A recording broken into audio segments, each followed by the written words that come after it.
About half of the remaining forests that we have still left in the world are now degraded. And the question is, what should we do with these forests? I am here in Luasong, northern Borneo, Sabah, Malaysia, which is a place where we have been involved in a rainforest restoration project since 1998. This project has been financed by IKEA of Sweden and the local organization Sabah Foundation that work together also with us at SLU to protect and speed up the restoration, the recovery of a forest area that was burned during El Nino fires in the 80s and then logged several times.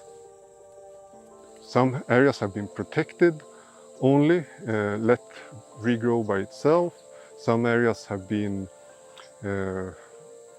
helped to assist the natural regeneration to grow better, and some areas have been planted with different planting approaches. And we have used native species around the area, but we have also taken advantage of the natural regeneration that is here. This is a unique opportunity because most other research in this field of tropical ecology and management have been either in conservation areas of undisturbed forest, or they have been on exotic tree species, a handful of exotic tree species like eucalyptus, acacia and pine.